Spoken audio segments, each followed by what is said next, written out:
It was a Tuesday afternoon at Fort Liberty, and I was stuck on another long shift in the logistics office. The air conditioning was humming too loud, my inbox was overflowing, and my boots had been digging into the same spot on the floor for hours. Nothing new. I'd been living on Army time long enough that repetition felt normal. Then my phone buzzed. Normally, I ignore it during shift, but this one flashed across the screen before I could look away. It was from Tara, my sister. The message was short, blunt, and as casual as if she'd told me she bought groceries. "Sold your piano for $600. We need the money. Don't start a fight." That was it. One sentence, a price tag, and a warning like I was a child about to throw a tantrum.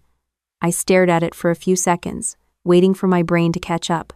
I wasn't sure if I was supposed to laugh, scream, or just put my phone through the wall. $600. She didn't even make it sound like a loan or a favor. She just decided my piano was hers to sell. I typed back one word, "Okay," and I hit send. I know how that looks. Why wouldn't I blow up at her? Why not call right then and tear into her about how that piano wasn't hers, how it wasn't just furniture, how it was written clearly in the will that Grandpa left it to me? Why not remind her that it wasn't even sitting in her house? It was in our parents' living room because I asked them to hold it while I rotated bases. Because sometimes, in the Army, you learn the most effective reaction is no reaction. Calm is louder than yelling. Seconds later, Tara shot back. Finally grown up. Finally not being dramatic. That was all she needed to feel smug. She thought my silence was surrender. She thought she'd pulled one over on me, and I was too spineless to do anything. She couldn't have been more wrong. I slipped the phone back into my pocket and kept my face neutral, same as I would if someone above me barked out something stupid I couldn't change in that moment. My sergeant glanced over, probably thinking I'd gotten a text from some date bailing on me. He had no clue my sister just sold off a piece of history like it was a busted TV at a yard sale.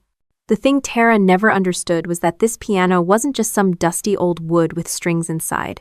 It was a Steinway Model M, built in 1926. It wasn't showroom perfect, but it was solid. More importantly, it was ours. Grandpa Franklin McKay had left it to me, specifically to me, in his will. He didn't trust my sister with it, and he sure as hell didn't leave it for my parents to figure out later. He knew I respected it.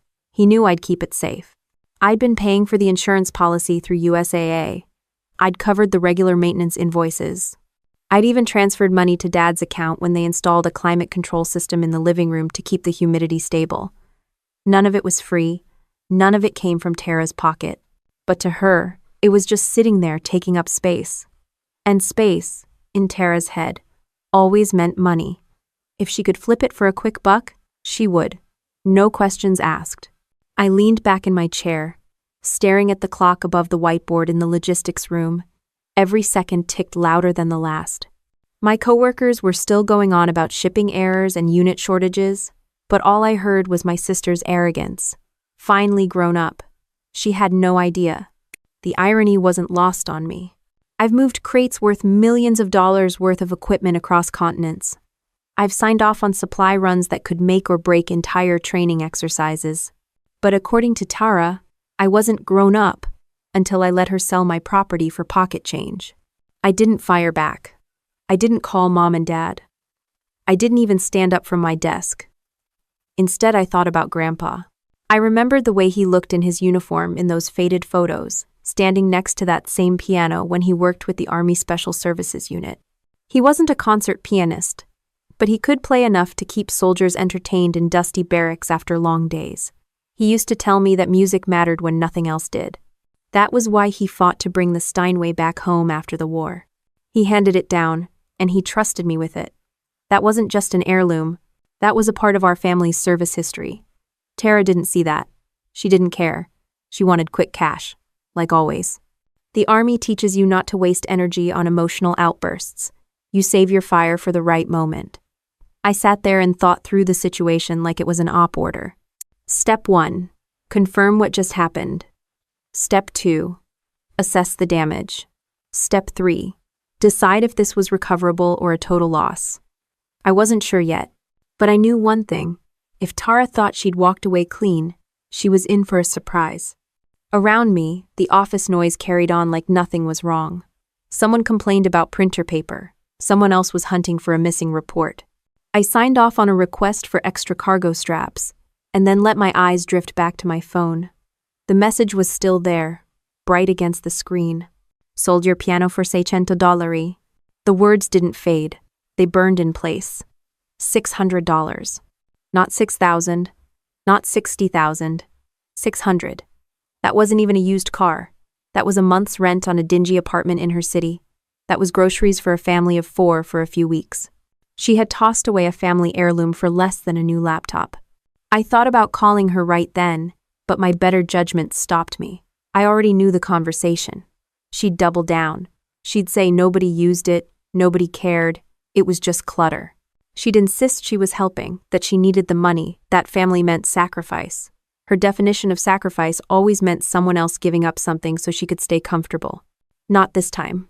I slid my phone face down on the desk. I knew better than to show my hand too early. Tara thought I'd rolled over. Let her think that. Sometimes letting your opponent relax is the best way to guarantee they don't see you coming. What she didn't know, what she couldn't even begin to imagine, was that I wasn't some broke soldier with nothing to my name.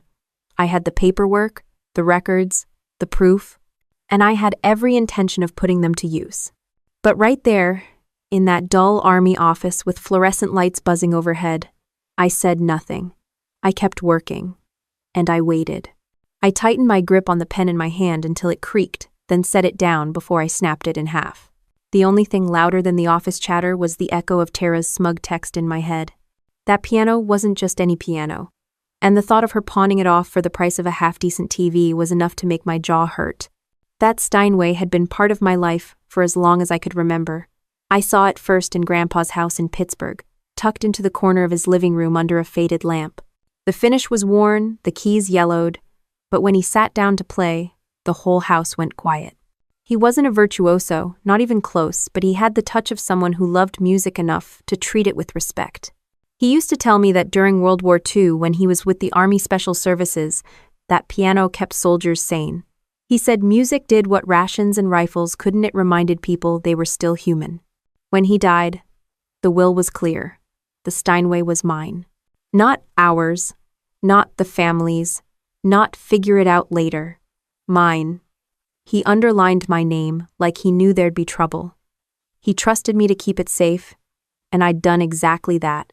When I joined the Army, moving base to base made it impossible to keep something that size with me, so I arranged for Mom and Dad to store it in their Pennsylvania house. I covered everything: insurance, maintenance, even the humidity control system Dad installed. Every invoice had my name on it. I sent money every month without fail. If the piano was still playable, it was because I made sure of it. But to Tara, it was just taking up space in the living room. She never saw the value.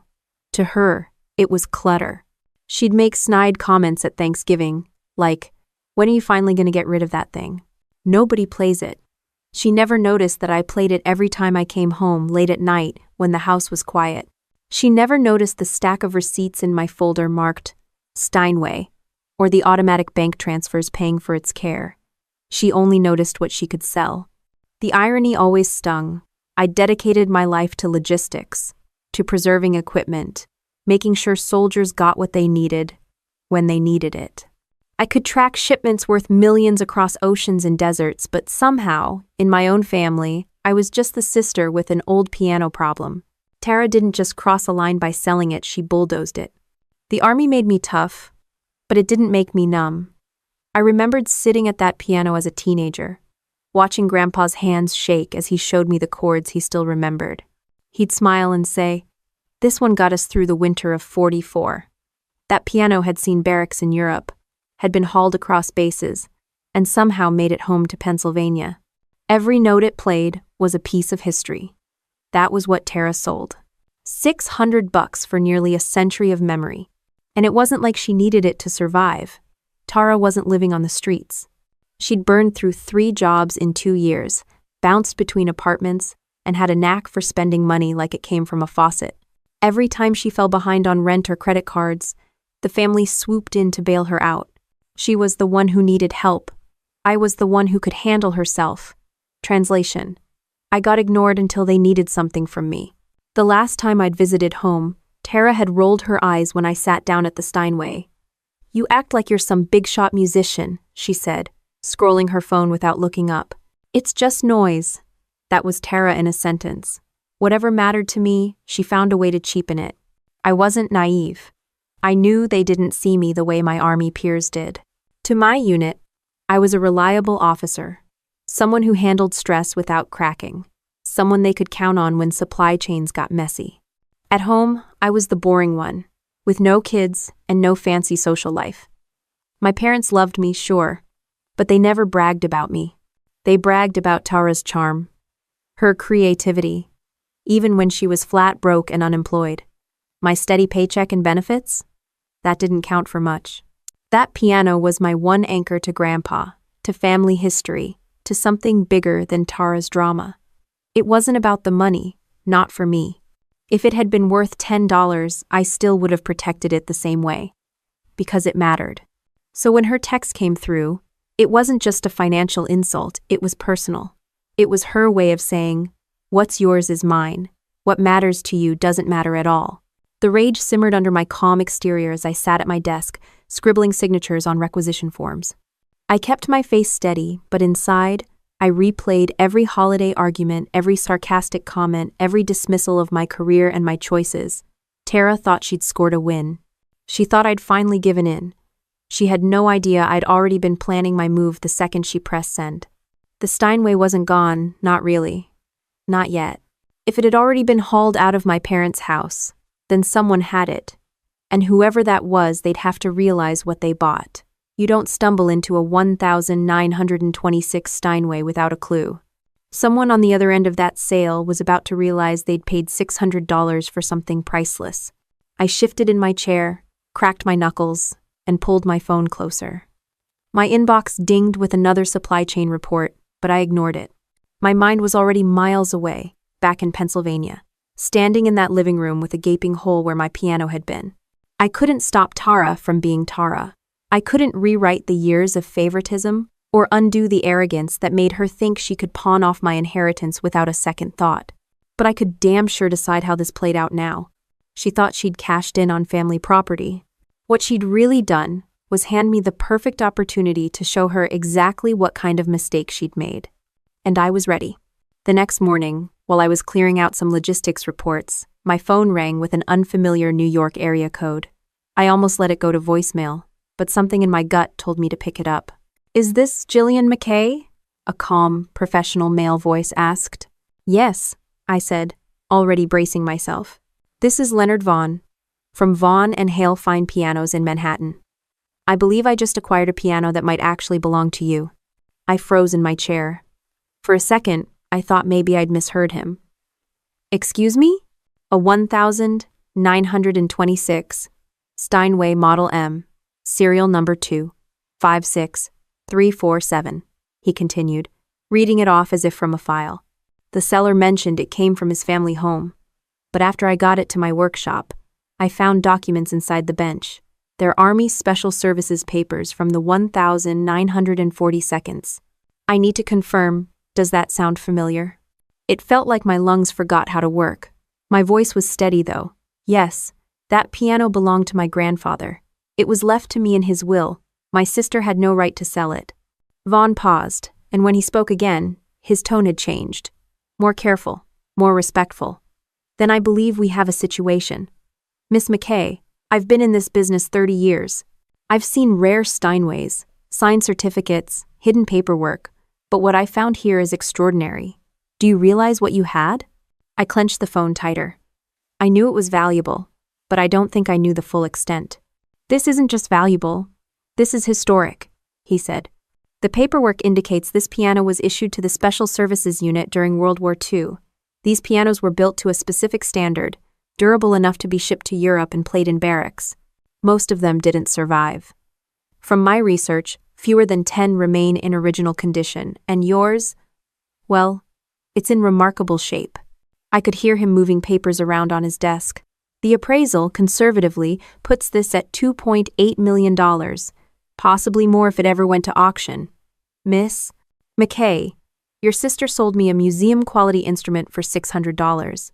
I closed my eyes and leaned back in my chair. The number hung in my head like a thunderclap. 2.8 million. I'd been angry before, but hearing that figure, knowing Tara had tossed away something so irreplaceable for the price of a used laptop, it was almost surreal. I don't want to cheat anyone, Vaughn continued. I purchased it in good faith, but now that I know the circumstances, I need to be transparent. This isn't just an antique. This is part of Army history. You need to understand what you're dealing with. I let out a humorless laugh. Oh, I understand. More than you know. Are you planning legal action? He asked carefully. I haven't decided yet, but I can tell you this. My sister had no authority to sell that piano. She knew it wasn't hers. Silence hummed for a beat before Vaughn said, Then allow me to make something clear. I don't do business by profiting off mistakes like this. If you want to pursue reclaiming it, I'll cooperate fully. Frankly, I'd rather see this instrument in the hands of someone who values it, or better yet, in a museum than let it gather dust in a private collection. That was the first time in 24 hours I felt like I could breathe. Vaughn wasn't just some opportunist. He understood the weight of what he had. Thank you, I said. My voice was steady, but my heart was hammering. You don't know how much that means. He chuckled lightly. I think I do. Look, I'll email you the documents I found inside the bench. Authenticating papers, service logs, even some handwritten notes. They'll help if this escalates. When I hung up, I sat in silence for a long moment. The office buzzed around me, but it felt like I'd stepped into another world. My sister had sold off a piece of history for pocket change, and now a stranger in New York was treating it with more respect than my own family ever had. I pulled up my email, and sure enough, within minutes, Vaughn had sent scans. Grainy papers, typed reports, signatures from Army clerks dated 1944. They were real, no doubt about it. And they proved beyond question what Grandpa had always hinted at, that the piano wasn't just an heirloom. It was a relic. I forwarded the files to my personal account, then leaned back in my chair. My pulse was steady now. The anger was still there, but it was sharper, cleaner. I had leverage. The funny part? Tara still thought she'd won. She was probably bragging to Mom and Dad about how she'd finally handled something. She had no clue that in her rush to score $600, she'd exposed herself. She'd given me every tool I needed to prove she'd crossed a line that couldn't be ignored. I thought about Grandpa again. I remembered him telling me, the Army doesn't hand out trust lightly. If they give you something to guard, you guard it with your life. He wasn't talking about a piano at the time, but the principle held. That Steinway was mine to protect, and I wasn't about to fail. The rest of the day passed in a blur. Paperwork, reports, signatures. I handled them like usual, but my head was elsewhere. By the time I signed off for the evening, my decision was made. I wasn't just going to reclaim the piano. I was going to confront every assumption my family had ever made about me. The phone call from Vaughn hadn't just confirmed what I suspected. It had armed me. And now, I had the proof in black and white. I closed my laptop that night with my jaw set like I was still in uniform on inspection day. Every instinct I had from years in the Army told me to treat this like a mission, not an emotional meltdown. Emotion could wait. Planning came first. The first step was getting time. I wasn't about to disappear from base without clearance. The next morning, I went straight to my commanding officer and requested 3 days of leave. He raised an eyebrow and asked if it was family-related. I told him yes. He signed without asking questions. That was the benefit of a clean record. When you never give people trouble, they don't grill you when you finally need a break. With leave approved, I packed light. A duffel bag, laptop, dress uniform, and most importantly, the folder I kept labeled Steinway. Inside was every invoice, every maintenance record, the insurance policy through USAA, and a certified copy of Grandpa's will. I slid in the scans Vaughn had sent me too. That folder felt heavier than any rucksack I'd carried. On the flight to Pennsylvania, I sat by the window, arms folded. The hum of the plane gave me time to run through the plan like it was a briefing. Step 1. Confirm all documentation. Step 2. Confront the family with facts. Step 3. Secure the piano's legal status with Vaughn. Step 4. Decide the long-term fate of the instrument. It was methodical, It was military, and it kept me from focusing on the part of me that wanted to scream into the tray table about how my own sister had betrayed me. I kept thinking about the last time I'd been home. Tara had joked about how nobody plays that thing anymore. She laughed when I reminded her I still did. She didn't listen. She never did. She'd always been good at brushing me off with that smug tone, like I was just background noise in her story. Selling the piano was her biggest brush-off yet. But this time, I wasn't coming home to shrug and move on. I was coming home with evidence, authority, and a plan. When the plane landed, I rented a car and drove the familiar highway back to my parents' neighborhood. The houses all looked the same as when I left. Manicured lawns, faded shutters, neighbors waving as they pulled in groceries. It was as if nothing in the world had changed. But I knew inside one of those houses, everything had. I checked into a small motel on the edge of town. Neutral ground. I didn't want to sleep under the same roof as Tara or deal with my parents' questions that night.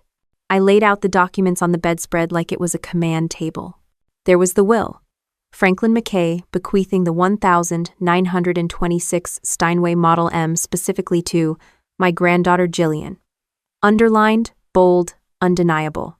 There were the maintenance invoices, years of climate control, tuning and restoration work, all billed to me. There was the insurance policy, coverage in my name, with premiums paid from my account. And finally, Vaughn's scans, the special services papers proving the piano's unique military history. Looking at the stack, I couldn't help a smirk. Tara's smug little finally grown-up text looked pathetic compared to this pile of proof. She thought she'd outsmarted me with one reckless move. In reality, she'd handed me the chance to make the truth inescapable. Still, even with my evidence, I knew what was coming. The family wouldn't back down easily. My parents had a history of minimizing Tara's mistakes. She means well. She's just going through a hard time. Don't be so hard on her. They'd used every excuse in the book to cover for her. That was fine. I'd been through worse confrontations than a living room argument. In the Army, you learn to brief hostile commanders, skeptical inspectors, and angry sergeants. Compared to that, facing my parents and sister would be a warm-up. I set my alarm early the next morning. My stomach was tight, but not from nerves. It was focus, like before a field op, when you know the plan is solid but you still feel the hum in your chest. I ironed my shirt until the creases could cut paper, slid the folder into my bag, and headed out. On the drive to my parents' place, I thought about Grandpa again. He would have hated this fight. He wasn't a man of drama, but he also believed in responsibility. He trusted me because he knew I'd take it seriously. If he could see Tara now, pawning his piano for quick cash, he'd be furious, and maybe a little proud of me for not letting her get away with it. When I pulled into the driveway, the sight of their house hit me harder than expected. The same shutters, the same porch swing, the same old minivan in the garage. But I knew that inside, the corner of the living room where the Steinway once stood would be empty. That gap was waiting for me. I took a breath, straightened my shoulders, and stepped out of the car. I wasn't walking into a homecoming. I was walking into a confrontation. The Army doesn't teach you how to handle family betrayal, but it does teach you discipline, patience, and the power of facts over feelings. And right then, that was exactly what I needed. The door opened before I even knocked. My mother stood there with that same concerned expression she always wore when she thought one of us was upset but didn't want to admit fault. "Jill," she said, a little too softly, like she was testing if I was calm. "Morning, Mom." I stepped inside, folder under my arm. The air smelled like coffee and laundry detergent. Nothing unusual. But the first thing my eyes locked on was the space in the living room where the Steinway had been empty. Just a folding table now, covered with Tara's clutter, unpaid bills, shopping bags, half-finished craft projects. That corner used to be music, history, and pride. Now it looked like a yard sale gone wrong. Dad was in his recliner, reading the Wall Street Journal like always, pretending nothing was wrong. Tara was stretched across the couch, phone in hand, scrolling as if she had better things to do than face me. I set my bag down and stood in the middle of the room. "We need to talk." Nobody moved. Mom fidgeted. Dad cleared his throat but kept his eyes on the paper. Tara finally glanced up, smirked, and said, "If you're here about the piano, let it go. It was just sitting there. I pulled the folder out, flipped it open, and laid the first document on the coffee table. Grandpa's will. My name underlined next to the piano. It wasn't just sitting there. It was mine. Grandpa made that clear. Dad finally lowered his paper. His eyes narrowed at the yellow highlighted section. I don't remember it saying that, he muttered. Because you never looked, I shot back. But I did. And so did the lawyer. It's right there in black and white. Mom sighed. Jill, your sister was only trying to help. Tara needed money for bills and… For bills? I cut her off, pulling out another sheet. Here are the invoices. I paid for the climate control system that kept the piano from cracking. I paid for the tunings every year. I paid the insurance premiums. Tara hasn't spent a dime on it. Tara rolled her eyes. So what? You act like it was some big sacrifice. You've got your army salary. It's not like you were struggling. Endeavor. I leaned forward, planting my hands on the table so she had no choice but to look at me. That's not the point. The point is you sold something that didn't belong to you. And you did it for $600. Her face tightened. It's just an old piano, Jill. Nobody cared about it but you. I thought I was doing everyone a favor getting rid of it. I pulled out the scans Vaughn had sent me and slid them across the table. Then explain these. Army Special Services documents from 1944. Grandpa's piano wasn't just an old instrument. It was one of the few Steinways commissioned for soldiers during World War II. Rare, historic, irreplaceable. Dad leaned forward now, his paper forgotten. His eyes darted over the faded signatures, the typed reports. Is this real? It's real, I said firmly. And you know who confirmed it? The dealer Tara sold it to. He called me yesterday. He's had 30 years in this business. He says it's worth $2.8 million. End of 2. The room went silent except for the ticking of the grandfather clock in the corner. Mom's hands trembled as she picked up the appraisal sheet. Dad's face flushed red as the number sank in. Tara's mouth opened, then closed, then opened again like she couldn't decide which excuse to use first. You're lying, she finally blurted. There's no way. Nobody would pay that much for a piano. Believe it, I snapped. Because that's what it's worth, and you sold it for $600. Ha! Her phone slipped from her hand onto the couch cushion. For once, she didn't have a smug comeback. She just sat there, pale, eyes darting between the papers in my face. Mom whispered, Jill, we had no idea. That's the problem, I said, straightening up. You never asked. You never cared to know what I was doing or what I was responsible for. You assumed because I wore a uniform and kept my head down, I didn't understand value. You assumed I was just a soldier who couldn't afford to own anything worth protecting. Dad rubbed his temples. We were just trying to help Tara. She was in trouble again, and you decided her trouble was more important than my rights. I finished for him. You let her sell my inheritance. You let her steal from me. And you didn't blink. Tara stood up suddenly, pacing to the window. Her voice cracked when she said, We can fix this. We'll just call the guy back. Tell him it was a mistake. Get it back. I cut her off, sharp and cold. No, you don't get it. That's not how this works. You didn't sell a couch on Craigslist. You signed over a legal bill of sale. The dealer bought it fair and square. He didn't steal it, you did. Her head whipped around, eyes wide. What are you saying? I'm saying what you did is grand larceny. Theft of property worth more than $1 million. If I called the police right now, you'd be facing felony charges. Prison. The words hung heavy in the air. Mom gasped. Dad's face drained of color. Tara clutched the curtain like it could hold her up. I didn't raise my voice. I didn't need to. The facts were loud enough. They all stared at me like they didn't recognize the person standing in front of them. Maybe they didn't. Maybe for the first time, they were seeing me not as the quiet soldier in the background, but as the one holding all the leverage. I closed the folder and tucked it under my arm again. I'm not here to scream. I'm here to make sure you understand exactly what you've done. You sold a piece of Army history, a piece of our family's history, and you sold it out from under me. Tara sank onto the couch, face in her hands. Dad muttered something about mistakes. Mom whispered apologies like they were prayers. I stood my ground, calm and unshaken. Because this wasn't just about a piano anymore. It was about respect. and they finally understood how little of it they'd ever shown me.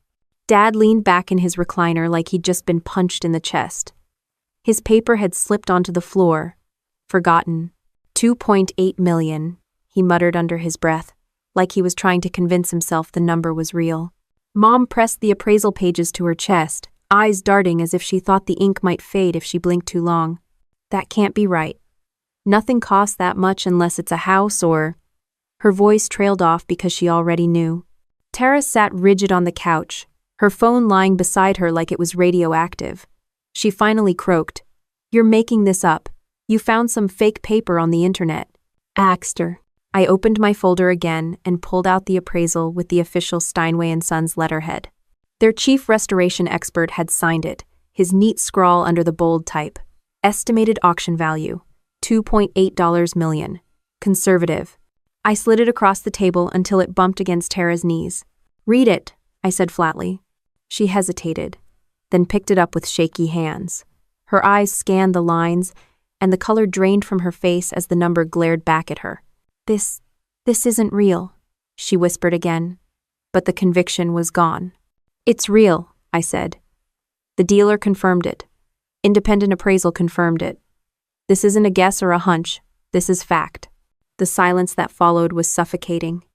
Even the old grandfather clock in the corner seemed to pause before ticking again. Dad finally spoke, his voice hoarse. "You mean to tell me we let her sell something worth millions for $600? I didn't flinch. "That's exactly what you let happen." Mom covered her mouth with her hand. She looked like she might be sick. "Oh my God," she whispered. "Oh my God." Tara slammed the paper onto the table. "This is ridiculous. Who even pays that kind of money for a piano? It's just wood and strings." I shot her a look so sharp she flinched. "It's not just wood and strings. It's a piece of military history, built to survive war zones, played for soldiers in barracks overseas, less than 10 in existence. And ours was in near-perfect condition because I paid to keep it that way. That's why it's worth millions." Her mouth opened, then closed again. She had nothing. Dad rubbed his forehead like he could massage the truth away. "So what do we do now? Can we get it back?" I shook my head slowly. "It doesn't work like that. The dealer bought it legally. The fact that Tara didn't own it doesn't cancel the sale. He's not obligated to give it back." Tara shot to her feet. "So we're just out? That's it?" "No," I said firmly. "You're out. You're the one who signed it away. You're the one who stole something that wasn't yours to sell. You didn't just cost me. You cost the family. You cost Grandpa's legacy." She froze, tears pooling but refusing to fall. She wasn't used to being the one cornered. Mom set the papers down like they were made of glass. Her voice trembled. "We didn't know, Jill. We thought it was just…" I cut her off. "You didn't know because you didn't want to know. You assumed I couldn't possibly own anything valuable. You assumed I was just scraping by. So you let her walk out with my inheritance without asking a single question." The words landed like blows. Nobody tried to argue. Tara finally sat back down, burying her face in her hands. Her voice cracked through her fingers. "I didn't mean, I just thought…" "You just thought about yourself," I finished coldly. Like always. 1. The weight of the room shifted. For the first time in years, Tara wasn't the center of sympathy. She was exposed, her excuses stripped bare. Dad leaned forward, elbows on his knees, staring at the floor. $2.8 million, he whispered again. We could have paid off everything." I snapped my head toward him. "We? No, not we. It wasn't yours to use. It wasn't hers to sell. It was mine. And it was never about paying off bills or debts. It was about preserving something that actually mattered." He looked up at me, eyes tired, finally realizing I wasn't a background character in his family drama. Tara muttered, "So what happens now? Do you call the cops?" I let the question hang, deliberately. Watching her squirm was almost satisfying. What happens now is you finally face the fact that your little scheme didn't just backfire, it blew up. You didn't sell some secondhand sofa. You committed grand larceny. You could be arrested for this. Mom gasped, clutching the arm of her chair. "Jill, please, she's your sister." "That's the only reason she's not in handcuffs already," I said. Don't mistake my patience for weakness. The room stayed quiet, nobody daring to break the tension. I gathered the papers back into my folder, sliding them neatly inside. My voice was steady, every word measured. You wanted to treat me like I was invisible, like I had nothing worth respecting. You thought selling my piano would prove that. Instead, you proved exactly how blind you've been. Because while you were counting pennies, you tossed away millions. Tara didn't argue. Dad didn't interrupt. Mom didn't defend. For once, I had the floor, and the facts spoke louder than any excuse they could invent. The silence wasn't comfortable. It wasn't healing. It was the kind that burns, that leaves everyone in the room knowing the balance has shifted for good. And I stood there, calm and unshaken, letting that truth sink in. I stayed standing while they all sank into their guilt. It reminded me of a briefing room after bad numbers came in, everybody waiting for someone else to speak. No one willing to own the mess. Only this time, the mess wasn't paperwork or supply shortages. It was betrayal. Tara finally looked up, her face blotchy. You're not really going to press charges, are you? I didn't raise my voice, but I let the steel in my tone carry. I could. Theft of property over $1 million? That's grand larceny. That's a felony. If I call the county sheriff, you won't just lose your apartment, Tara. You'll lose everything. Mom gasped. Dad muttered something under his breath. Tara stared at me like she couldn't decide if I was bluffing. You think I'm joking? I leaned forward, locking eyes with her. The Army taught me something. When people cross the line, you don't hesitate. You act. And you just cross the line in the biggest way possible. Her lip trembled. I didn't know. I cut her off. You didn't want to know. There's a difference. I let the silence breathe, then shifted my tone. Cooler, sharper. But here's the thing. I'm not going to call the cops yet. Because frankly, prison isn't the kind of justice I'm after. You'd sit in a cell, blame the system, and learn nothing. No, Tara. I want you to live with what you did. I want you to understand consequences the way the Army drilled into me. Action, reaction, results. That's the real punishment. She blinked at me, confused. So, what does that mean? It means I decide how this plays out. Not you. Not Mom and Dad. Me. Dad finally found his voice. Jill, maybe we can come to some sort of arrangement. Fix this, quietly. I turned to him. Quietly? That's what you've always done. Cover it up, smooth it over, pretend Tara's mistakes aren't really mistakes. Not this time. This time we're going by the book. The military way. Tara gave a bitter laugh. What's that supposed to mean? You're gonna court-martial me? I didn't smile. If only. No, Tara. It means after-action review. Every mission ends with one. You outline the objective, the action, the outcome, and the lessons learned. And right now? You're the case study. Now. She looked at me like I was insane, but I kept going. Objective. Protect family property. Action. You sold it without permission. Outcome. We lost millions. Lesson learned? Actions have consequences and you're not immune. Her mouth twisted like she wanted to fight, but the words didn't come. Mom's voice cracked. Jill, please, she's your sister. And I've protected her long enough, I said. The Army didn't raise me, but it sure as hell trained me. And one thing it drilled in, you don't let people compromise the mission. You cut the weakness before it kills the whole unit. Tara is that weakness. Tara's hands balled into fists. You think you're better than me because you wear a uniform? I stepped closer, my voice calm but sharp enough to slice. No, I know I'm better because I take responsibility for my actions. Something you've never done. The words landed hard. For once, she didn't have a comeback. I pulled a cashier's check from my folder, laying it flat on the table. The number made Mom's breath hitch. $2,800,000. I already worked it out with the dealer, I said. He paid me full value. The piano's legally his now, but it won't be locked away. It'll be displayed, played, and remembered for what it really was, a piece of Army history. That's the deal, and that's final.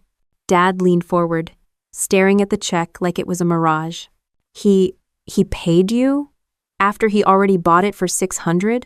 Because he has integrity, I said. More than my own sister. Tara's face turned crimson. So what? You're rich now? Congratulations. Guess you win. I shook my head slowly. This was never about winning. It was about respect. Something you've never given me. Something this family has denied me over and over. Mom whispered. We didn't mean. Yes, you did, I interrupted. Every time I mentioned my work, you dismissed it. Every time I tried to share a success, you told me to get a real job. You thought because I lived carefully, I must be struggling. And when Tara needed money, you didn't hesitate to take from me. You assumed I had nothing to lose. Turns out, you almost cost us everything. The weight of my words pressed into the room. Nobody argued. Nobody excused. I gathered the folder again, sliding the check back inside. My voice was steady. Here's how this goes. The money stays with me. Tara, you get nothing. Not 1 cent. You don't deserve it. You'll rebuild your life without stealing from mine. And if you try something like this again, I won't hesitate. The law will be my next call. Tara swallowed hard, her defiance draining away. For the first time, she looked like she actually understood what losing meant. I adjusted the strap of my bag, ready to walk out. But before I left, I paused, meeting their eyes one by one. The army taught me revenge isn't about rage. It's about precision. You don't fire wild, you line up your shot, and you make sure it lands. Tara, this is me landing mine. Not with handcuffs, not with shouting, with control, with discipline, with truth. The silence that followed was absolute. I opened the door, the cool air rushing in. Behind me, no one moved. And that, more than anything, told me they finally understood. The day after that showdown in my parents' living room, I drove back into Manhattan with my folder sitting on the passenger seat. The city skyline came into view, sharp against the morning haze, and I felt that familiar shift in my chest, the same one I'd felt heading into a briefing before a high-stakes mission. Calm, focused, but coiled with energy. Leonard Vaughn's office was in a converted warehouse near Chelsea, a clean and quiet showroom lined with gleaming pianos. The kind of place where you didn't just browse, you came because you had business. He met me at the door, tall, sharp suit, expression unreadable but polite. Miss McKay, he said, shaking my hand firmly. Thank you for coming. I nodded once. Thanks for calling me in the first place. Most people would have just kept their mouth shut and flipped the profit. He gave a small smile. I don't deal in stolen goods, even when they're stolen by family. That's a bad business model. In there. He led me across the showroom floor, and there it was. My Steinway, cleaned, polished, glowing under soft lights like it belonged there. The sight hit me harder than I expected. I almost stopped walking. You did some work already, I said quietly. Just a surface cleaning, Vaughn explained. Nothing invasive. It deserves careful handling. He looked at me, studying my face. You want to play it? I hesitated, then sat down on the bench. My fingers hovered for a moment before pressing a single key. The sound filled the room rich, deep, alive. It wasn't just a piano. It was a voice, steady even after everything it had endured. I closed the lid again and stood up. So, let's talk business. We moved into his office, glass walls overlooking the showroom. He slid a contract across the desk. I can pay you full appraised value, $2.8 million. No games, no haggling. But I'd like to propose a condition. I do. I raised an eyebrow. I'm listening. I don't want this sitting in a vault. I don't want some hedge fund manager sticking it in a private collection. This piano belongs in the world. If you agree, I'll keep it on display here in the showroom, open to the public. I'll even arrange for students from conservatories to book time with it. It'll be played, appreciated, and remembered. I leaned back in my chair. His words mirrored my own thoughts. Grandpa wouldn't have wanted this locked away either. He'd have wanted it heard. Add a plaque, I said after a moment. Something that explains its history. That it served in the army. That it belonged to soldiers who needed it more than anyone else. And make sure my grandfather's name is on it. Vaughn nodded, jotting down notes. Done. We signed the contract. His assistant brought in the cashier's check. I looked at it, heavy with zeros, but it didn't feel like money. It felt like control. It felt like a line drawn under Tara's mistake, turning it into something bigger, something better. Vaughn extended his hand again. Miss McKay, you made the right decision. This instrument will outlive both of us. People will remember it. I shook his hand firmly. That's the point. As I walked back through the showroom, I paused at the piano one last time. My reflection stared back in its polished black surface. I wasn't thinking about Tara anymore. I wasn't even thinking about the money. I was thinking about soldiers in muddy uniforms, gathering around that same sound decades ago. About Grandpa's hands on those same keys, steady even when the world wasn't. That piano was safe now. And so was its story. Back on the street, the city noise rushed around me, but it felt distant. I tucked the check into my bag and started walking, not with the weight of anger anymore, but with the steady calm of someone who'd turned betrayal into leverage. I didn't need to scream. I didn't need to punish. I'd already won in the way that mattered. The army taught me that missions rarely end with fireworks.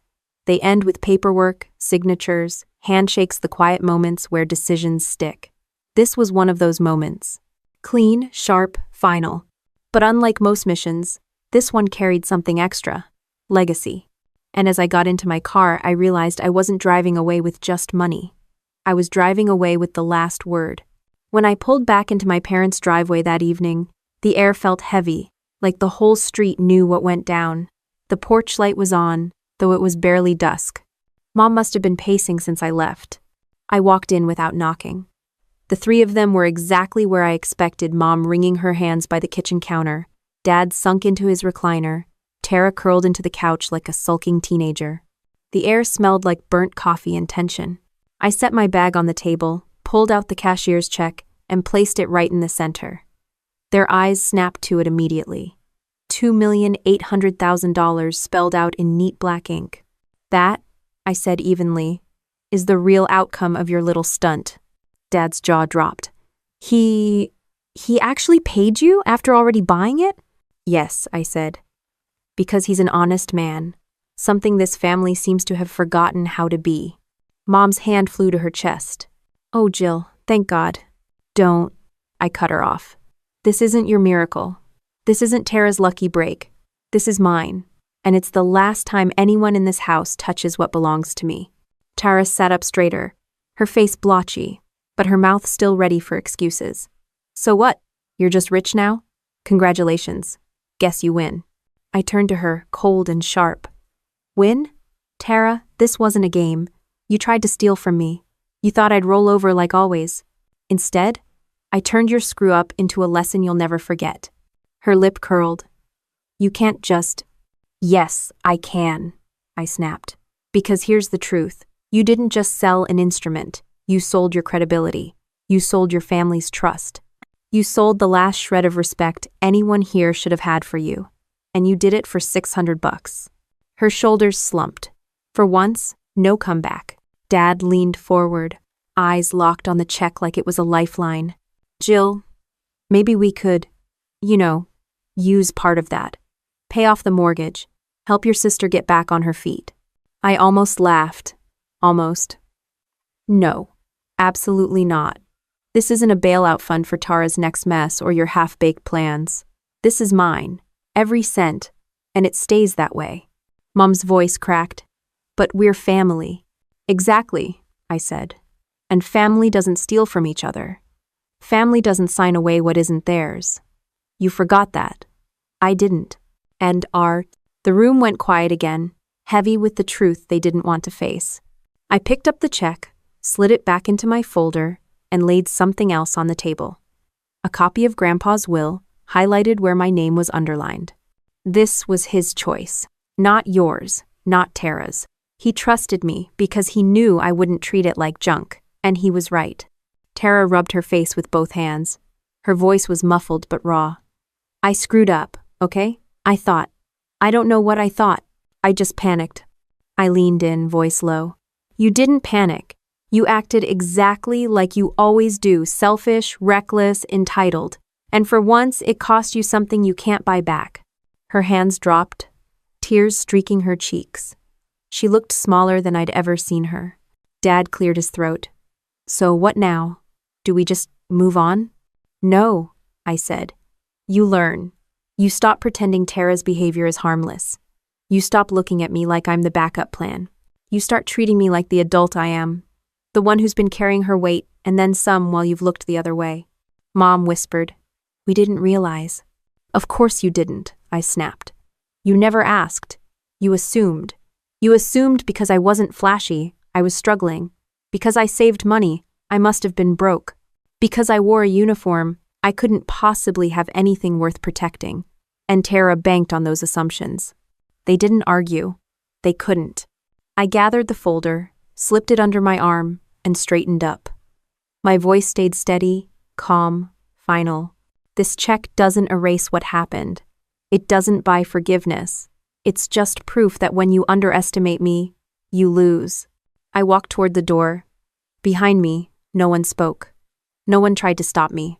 And that silence, that thick, suffocating silence, was the first real consequence they'd ever had to face. 2 weeks later, my phone buzzed with a number I didn't recognize. I almost ignored it, but something told me to pick up. Jill? The voice was quiet, strained. Tara. I leaned back in my chair. What do you want? She hesitated. I'm trying to fix things. I enrolled in classes at the community college, audio engineering. It's not glamorous, but it's something.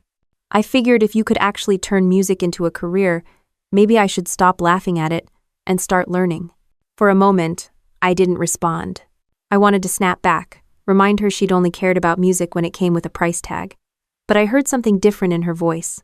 Not arrogance, not excuses, something closer to exhaustion. Maybe even humility. You're paying for it yourself? I asked. Yes, she said quickly. Part-time job at the bookstore covers tuition. I'm not asking you for money. I know better. That last part made me smirk. At least she was capable of learning one lesson. After we hung up, I sat for a long time staring at the wall of my apartment. I wasn't about to hand her forgiveness on a silver platter, but maybe, just maybe, she was starting to realize her life wasn't a free ride. A week later, Mom called. Your father and I went to the Harrisburg Symphony on Saturday, she said, voice thick with emotion. They played Beethoven. First time we've been to a concert in years. And I thought of you. I thought, my daughter could have written this. I pinched the bridge of my nose. Mom, I don't write like Beethoven. I know, she said quickly. I just mean, we never really understood. We thought your career was some phase, something fragile. But then I looked up your name online. Jill, there are reviews, interviews, whole articles. Why didn't you ever show us? Because every time I tried, you told me to find something stable, something safe.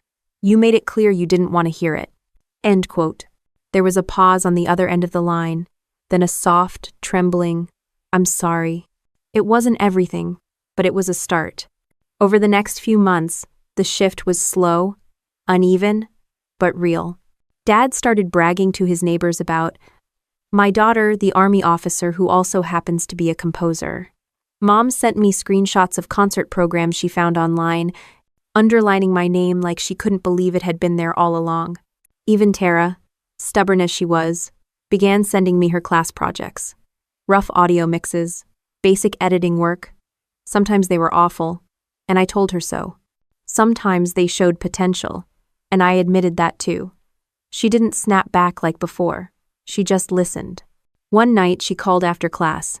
You were right, she said bluntly. It's hard, harder than I thought, but I kind of like it. For once, I'm doing something that doesn't feel like a scam. I leaned against my desk, a small smile tugging at my mouth. Good, maybe you'll stick with it. I want to, she said. I'm tired of being the screw-up. That was the first time I'd ever heard her say it out loud.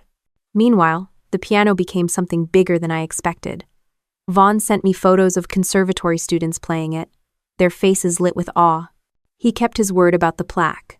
Steinway Model M, commissioned for Army Special Services, 1944. Donated by the McKay family. In honor of all who served. Grandpa's name etched below. Every time I saw those updates, it reminded me why I'd chosen discipline over revenge. My sister could have destroyed that legacy. Instead, I'd put it somewhere untouchable. The money, too, stayed untouched. I didn't splurge. I didn't buy a mansion or a car I didn't need. I kept living the same way I always had, careful, deliberate, because the money wasn't the point. The point was control. The point was respect. The family dinners, when I eventually agreed to come back, were different. No more comments about getting a real job. No more dismissive jokes. When I spoke, they listened. When I said no, they accepted it.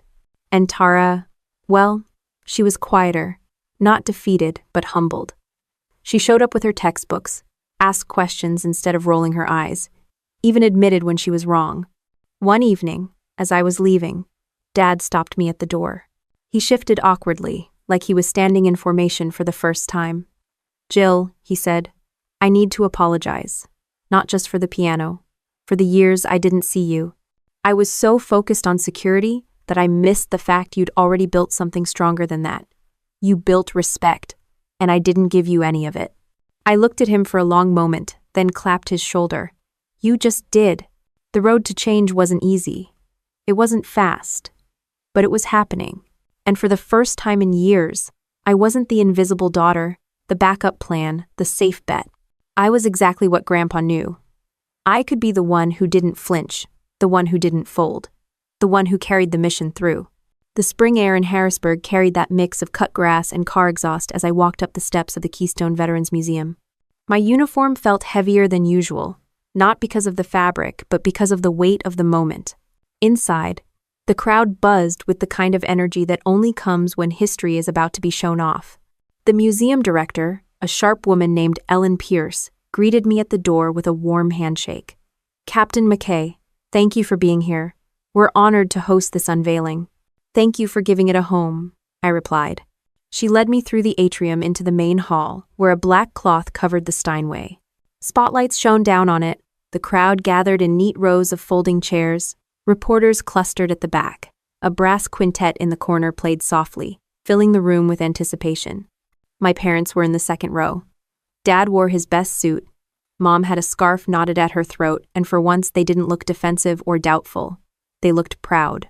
Tara sat between them, her posture stiff but attentive, like she was trying to prove she belonged there. I caught her eye.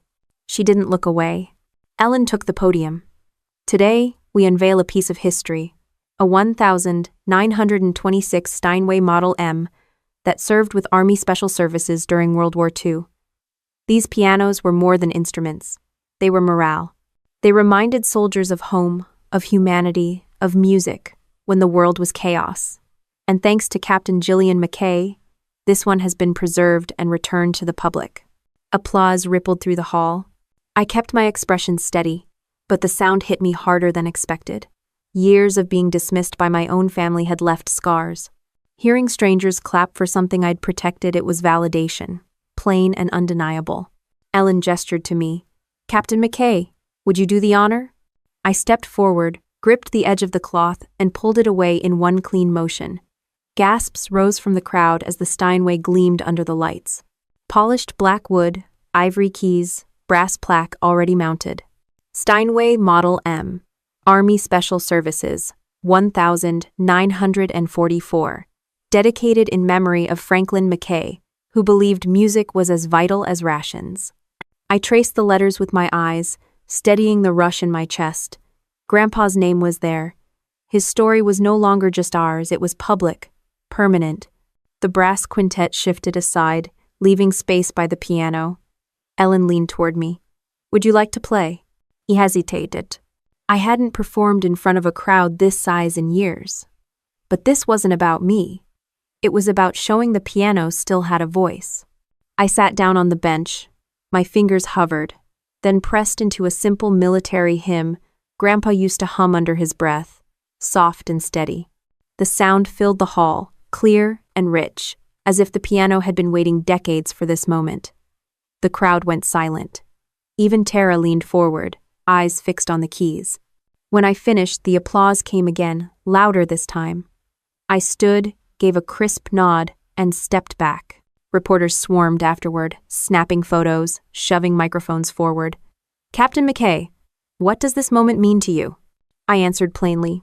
"It means the Army's history isn't forgotten. It means the sacrifices of soldiers are remembered not just in battles but in the small things that kept them human. And it means my grandfather's trust wasn't wasted."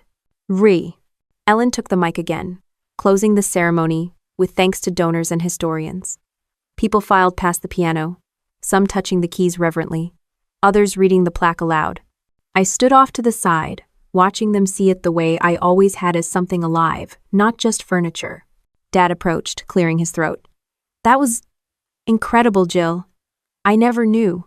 I looked at him evenly. You could have, if you'd listened. His face tightened, then softened. You're right. But I see it now, and I'm proud of you. Mom hugged me next, whispering, I'm sorry for how we treated you. I won't forget again. I nodded but didn't reply. Apologies meant more when backed by action. Tara lingered last. She shoved her hands in her jacket pockets, eyes darting before she spoke. You played good. Thanks, I said flatly. She shifted her weight.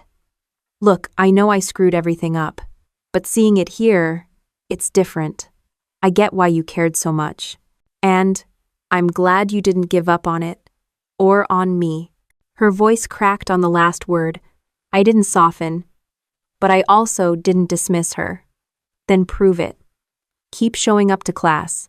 Keep proving you can follow through. That's how you earn respect. She nodded quickly, like she was grateful even for that small sliver of ground.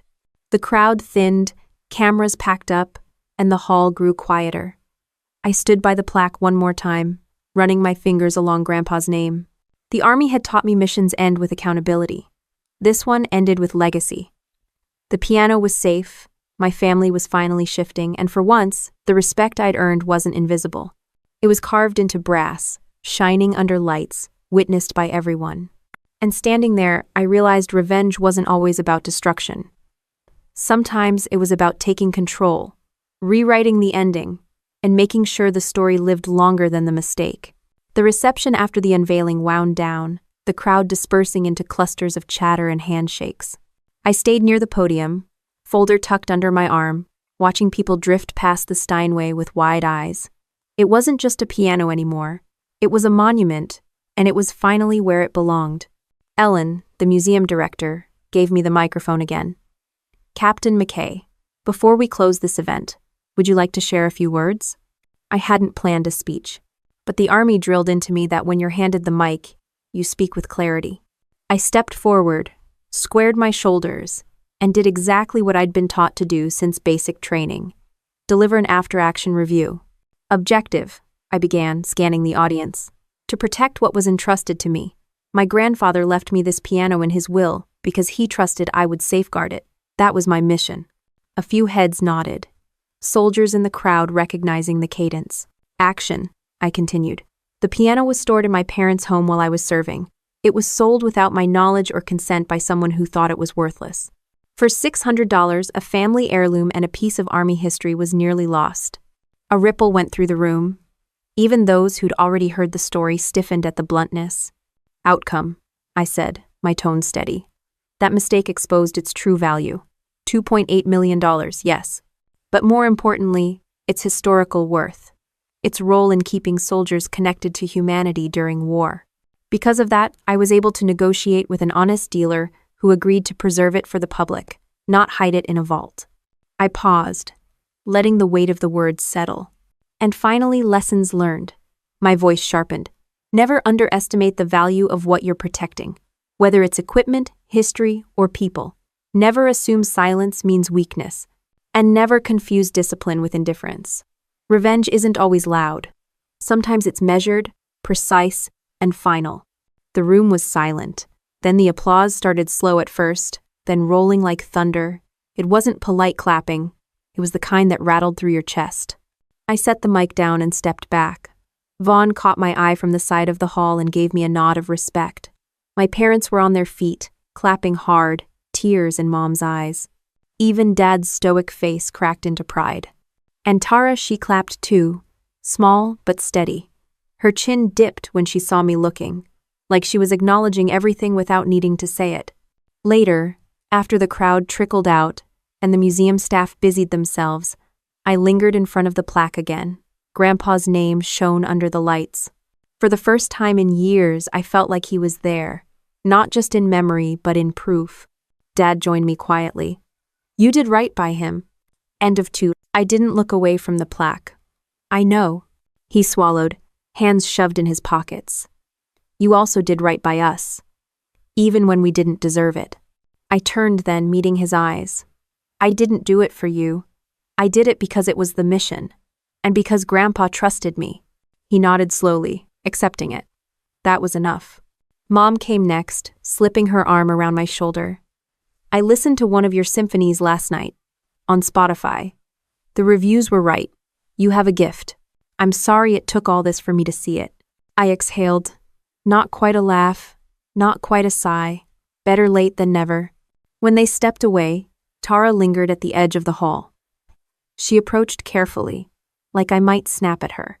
Jill, she said, voice low. I don't expect you to forgive me, but I'm not going to waste the chance you gave me. I'm going to finish school. I'm going to do it right this time. I studied her, searching for the smirk, the sarcasm. It wasn't there. She looked stripped down, raw, like someone who finally saw the wreckage behind her. Then prove it, I said simply. That's the only apology that matters. She nodded, biting her lip, then walked away. When I finally left the museum, the sun was dipping low, painting the sky in streaks of orange and purple. The check was still in my folder, but I didn't need to look at it. Money wasn't the win. Control was. Respect was. Legacy was. The Army had taught me that every mission ends with accountability, whether it's good or bad. This one ended with more than accountability. It ended with closure. Grandpa's piano wasn't sitting in some stranger's living room. It wasn't rotting in storage. It wasn't Tara's quick cash. It was safe, permanent, heard. And me? I wasn't the quiet daughter anymore. I wasn't the one overlooked at the table. I was the soldier who handled betrayal like a mission, who turned revenge into discipline, and who walked away with my head high. The after-action review was complete, the objective secured, the lesson clear, and that, for the first time in years, felt like victory. Walking out of that museum, I didn't feel like I'd just settled a family fight. I felt like I'd closed a mission the way a soldier should: clear objective, clean execution, no loose ends. My sister thought she could cash in on my silence, but what she really did was hand me the chance to show her, and everyone else, exactly who I am. The Army taught me discipline, but it also taught me precision. You don't fire wild. You aim, you control, and you don't miss. That's what this was.